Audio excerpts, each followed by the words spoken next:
teman-teman. Jadi masalah masuk neraka, semua umat muslim, non muslim akan masuk ke neraka.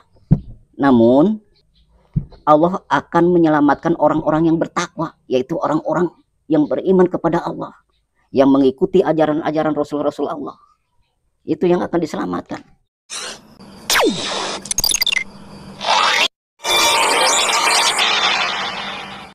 Assalamualaikum warahmatullahi wabarakatuh. Sahabat-sahabatku tercinta di mana saja berada. Pada saat ini saya kedatangan seorang tamu, entah apa yang akan dipertanyakan. Maka untuk itu saya akan tanya langsung kepada orangnya. Nyebutnya apa? Bapak atau abang ini? Abang aja lah. Jadi begini bang. Apa maksud abang ini datang ke sini maksudnya? Gini Pak Ustadz, maksud kedatangan saya ke sini untuk menanyakan betul nggak umat muslim masuk neraka semua?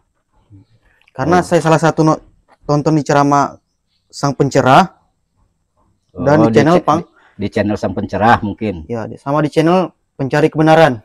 Gimana itu Pak Ustadz? Benar apa enggak itu? Oh, jadi begini teman-teman. Jadi saya jelaskan ya, namanya malum mualaf baru atau gimana. Jadi mungkin nonton dakwah di YouTube di channel Sang Pencerah, terus di channel apa? Pencari Kebenaran. Jadi isi channel tersebut menjelaskan atau menerangkan bahwa semua umat muslim masuk neraka. Begitu yang dimaksud. Begitu kan bang? Begitu. Nah, Ustadz, coba di maksud apakah bawa-bawa surat Al-Quran atau ayat atau enggak? Bawa Pak Ustadz. Oh, di surat mana? Surat Maryam ayat 71. Surat Maryam ayat 71. Coba baca. Langsung ininya aja artinya. Langsung artinya Pak Ustadz. Dan tidak ada seorang pun di antara kamu yang tidak mendatanginya atau neraka. Hal itu bagi Tuhanmu adalah suatu ketentuan yang sudah ditetapkan. Gitu. Jadi begini ya. Coba baca ayatnya. Sudah hafal? A'udzubillahi minasyaitonirrajim. Bismillahirrahmanirrahim. Wa in minkum illa waridduha kana ala rabbika hatmamadin. Coba saya yang baca ya. Nah, malum teman-teman karena mualaf baru belum lancar benar. Ini ayatnya ya. A'udzubillahi minasyaitonirrajim. Bismillahirrahmanirrahim. Wa in minkum illa wariduha kana ala rabbika hatmam maqdiya. Jadi yang artinya begini teman-teman. Dan tidak ada seorang pun di antara kamu yang tidak mendatanginya. Maksudnya mendatangi neraka. Hal itu bagi Tuhanmu adalah suatu ketentuan yang sudah ditentukan atau yang sudah ditetapkan, sama saja. Gitu ya. Jadi begini maksudnya. Saya jelaskan ya. Mungkin ragu-ragu akan kembali lagi atau gimana mungkin. Atau akan keluar lagi dari Islam atau gimana. Tapi perlu dijelaskan. Jadi ini channel, bukan channel muslim. Ini channel tetangga sebelah. Apa mereka mengklaim, membaca-baca ayat Al-Quran, mengklaim bahwa umat muslim akan mendatangi neraka. Mereka ini menggonggong-gonggong, istilahnya domba-dombanya, maksudnya supaya tidak keluar dari kandang. Maka umat muslim yang dijual, yang disudutkan. Padahal tujuan ayat ini, Allah Subhanahu wa Ta'ala menurunkan ayat ini maksudnya kepada tetangga sebelah. Terus gimana ceritanya Pak Ustadz? Dengarkan dulu. Jadi begini, saya belum selesai menerangkannya. Jadi ketika Nabi Muhammad SAW mendatangi orang-orang Yahudi dan Nasrani yang ada di Mekah, kan banyak waktu itu. Bahkan orang Mekahnya pribadi banyak juga yang beragama Nasrani. Maka karena Rasulullah SAW diutus oleh Allah Subhanahu wa Ta'ala sebelum istilahnya menyebarkan ke daerah-daerah lain, terutama di daerah sendirinya dulu. Maka dialog dengan mereka, diajak satu kalimat, satu tauhid, diajak Islam maksudnya. Kemudian mereka mengelak bahwa istilahnya pokoknya jangan mengganggu kami. Kami sudah punya kepercayaan. Kalau bisa kamu Muhammad ikut agama kami. Begitu mereka. Jadi ada sejarahnya banyak. Kalau ayat kan harus dikupas dasarnya. Nanti sejarahnya kan ada sahabat-sahabat yang nyatet. Setiap Nabi Muhammad SAW istilahnya dialog dengan mereka dicatat. Supaya sejarahnya sampai turun-menurun sampai kiamat. Sampai saat ini tidak hilang. Kami katanya telah dijamin masuk surga dan kami telah tebus dari dosa oleh Tuhan Yesus, gitu maksud mereka. Gitu. Maka turun ayat ini. Kata Allah Subhanahu wa Ta'ala, dan tidak ada seorang pun di antara kamu yang tidak mendatangi neraka. Yang tidak mendatanginya di sini maksudnya neraka. Hal itu bagi Tuhanmu adalah suatu ketentuan yang sudah ditetapkan. Jadi masuk neraka ini sudah ditetapkan kepada orang-orang ingkar. Gitu yang dimaksud. Tetapi bukan orang ingkar saja yang ke neraka. Semua umat muslim ke neraka. Semua orang yang kafir ke neraka. Semua ke neraka. Begitu maksud ayat ini. Kemudian di ayat yang ke-72 teman-teman. Begini Bang ya. Langsung artinya apa langsung baca ininya supaya mudah dipahami. Artinya aja Bos. Langsung artinya ya.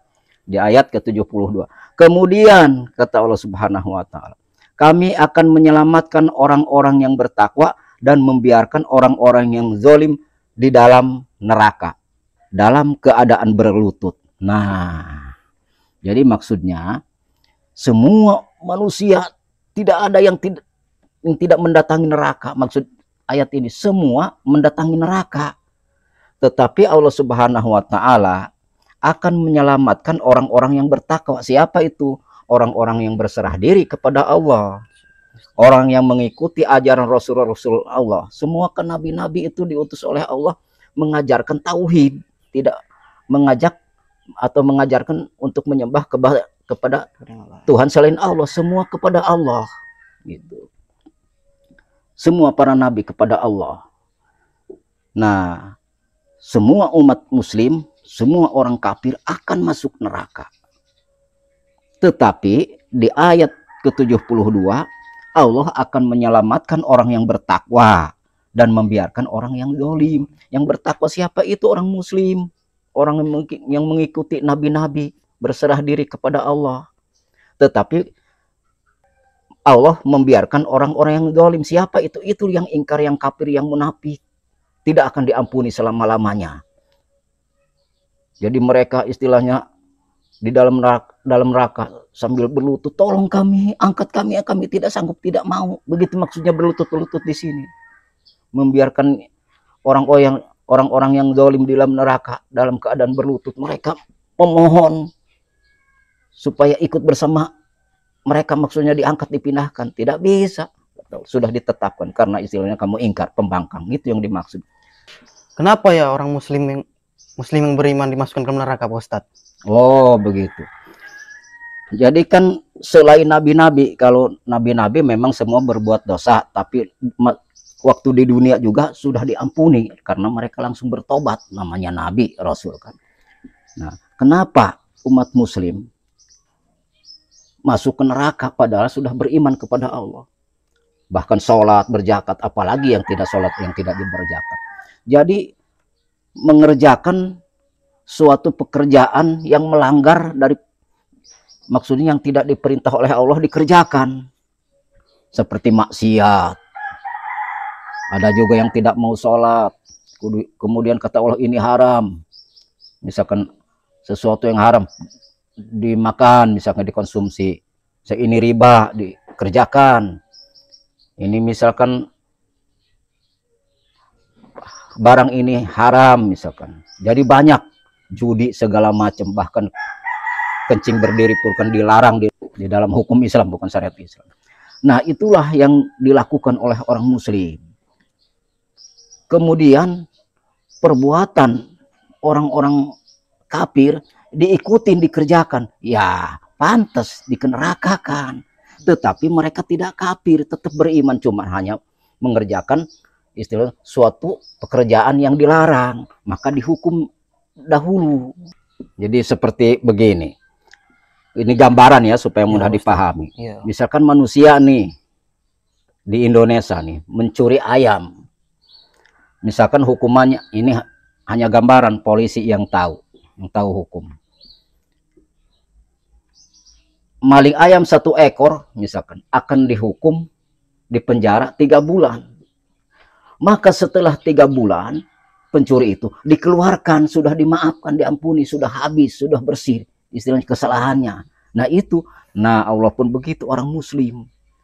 Misalkan kan di dalam hukum Islam meninggalkan sholat 1 waktu aja ya, sengaja nih ditinggalkan, sengaja, kecuali ketiduran itu ada ampunan. Ini yang sengaja tidak mau sholat 1 waktu 500 tahun hukumannya misalkan. Jadi 1 hari di akhirat, 1000 tahun di dunia gitu. Jadi kan lamanya luar biasa, makanya kita harus ngeri gitu, harus takut kepada Allah, harus takwa kepada Allah. Nah, misalkan contoh 1 waktu saja nih, jangan banyak-banyak. 500 tahun meninggalkan sholat. Maka dihukum dulu. Setelah dapat 500 tahun di neraka, diangkat. Dilihat lagi. Oh, ini misalkan mencuri ayam punya orang lain misalkan. Berapa hukumannya? Maka dikenerakakan lagi. Misalkan oh, ini mabuk-mabukan atau makan misalkan yang haram, misalkan babi atau lain sebagainya, misalkan nerakanya ini gitu, diangkat dari neraka ini ke neraka ini, dari neraka ini ke neraka ini.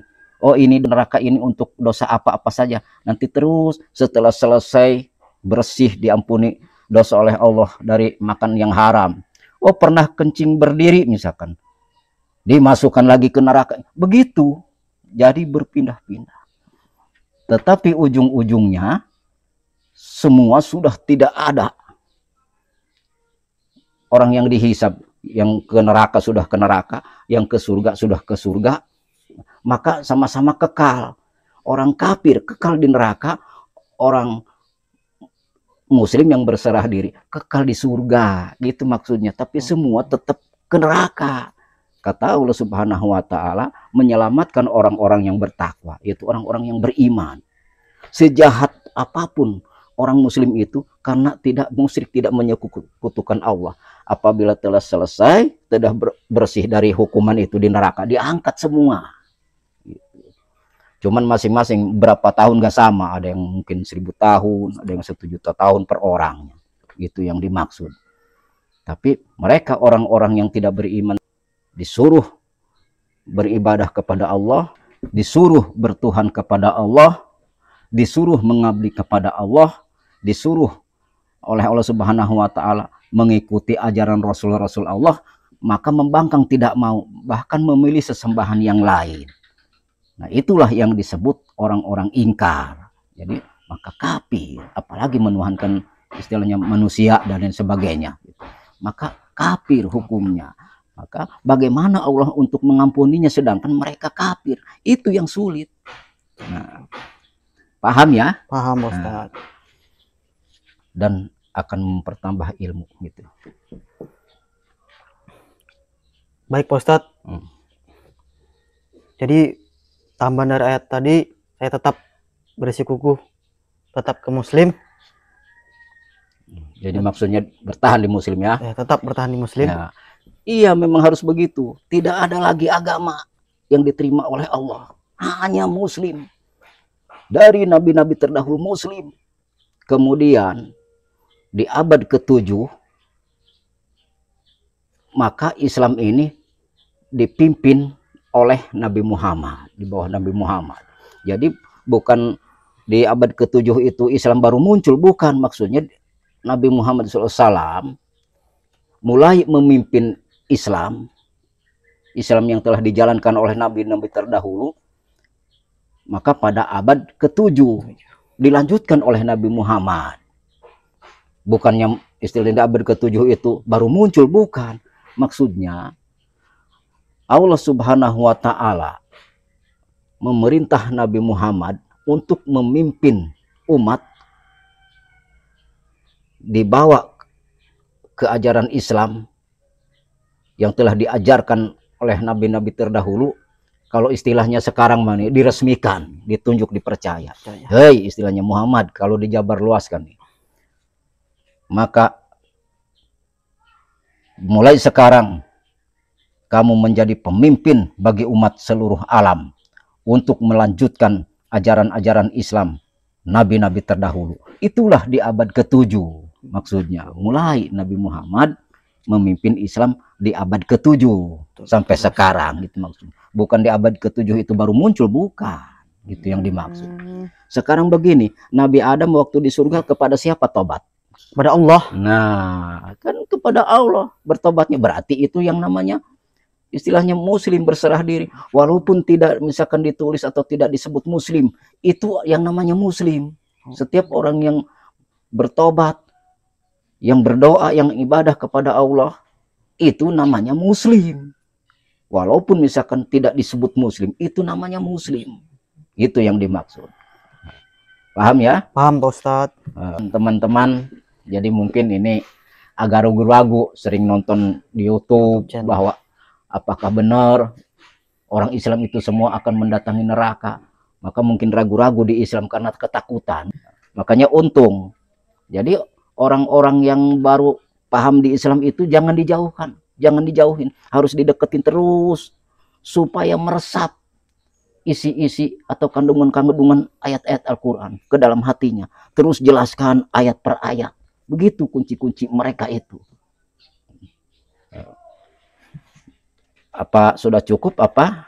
Sudah cukup Pak Ustadz. Sudah cukup ya. Ya mungkin hanya itu.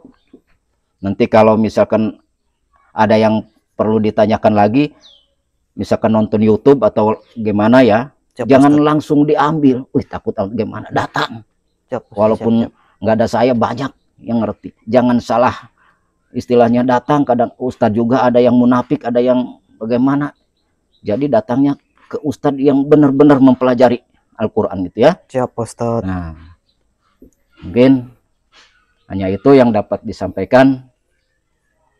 Ada lagi yang mau diceritakan? Cukup sekian Pak Ustadz. Terima kasih Pak Ustadz. Oh ya, terima kasih banyak. Ya mungkin hanya sampai di sini bincang-bincang kami. Billahi taufiq wal hidayah. Wassalamualaikum warahmatullahi wabarakatuh. Waalaikumsalam warahmatullahi wabarakatuh.